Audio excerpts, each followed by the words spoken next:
గుడివాడ పట్టణ అభివృద్ధిలో భాగంగా ఎంతో ప్రతిష్టాత్మకంగా నిర్మిస్తున్నటువంటి రైల్వే ఫ్లైఓవర్ పై రైల్వే ట్రాక్ పై ఫ్లైఓవర్ నిర్మాణం జరుగుతుంది.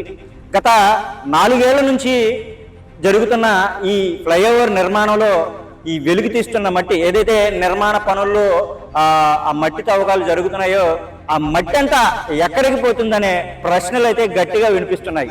గత కొన్ని ఏళ్లుగా గుడివాడ పట్టణంలో అభివృద్ధిలో భాగంగా మీరు చూస్తున్నారు, ఈ చిన్న జాగాలోనే ఫ్లైఓవర్ మట్టి కొన్ని వందల ట్రక్కుల మట్టిని తీసి ప్రైవేట్ పరం చేశారు, ప్రైవేట్ వ్యక్తులకు అమ్ముకున్నారనే విమర్శలు అయితే తీవ్రంగానే వస్తున్నారు.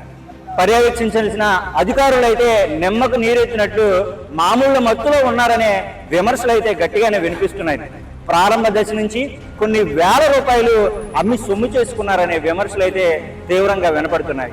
ఏదైతే ఈ మట్టి నిర్మాణ క్రమంలో తీసిన మట్టి గుడివాడ పట్టణ మరియు గ్రామాల్లో అభివృద్ధికి వాడాల్సిన పరిస్థితి ఉంది. ఈ మట్టి తీసి ఎక్కడ గుడివాడ పట్టణ ఏ వార్డులోను కానీ ఏ గ్రామంలో పోసారనేది ప్రజల్లో తీవ్రంగా చర్చ సాగుతుంది. గుత్తేదారుడు స్వార్థానికి కొన్ని వేల రూపాయల మట్టి అమ్ముకొని సొమ్ము చేసుకుంటున్నారు.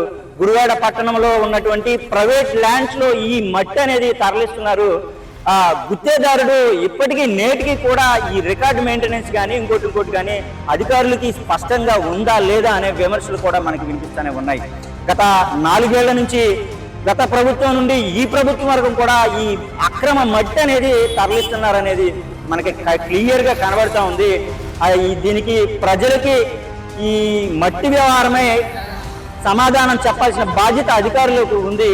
జిల్లా స్థాయి అధికారులు ఈ మట్టి ఏమవుతుంది ఏంటి అనేది ఒక విచారణ చేపట్టి ప్రజా ధనాన్ని దుర్వినియోగం చేస్తూ ప్రజా ధనానికి గండి కొడుతున్న ఈ గుత్తేదారుడిపై చర్యలు తీసుకోవాలనేది కూడా కోరుకుంటున్నాను.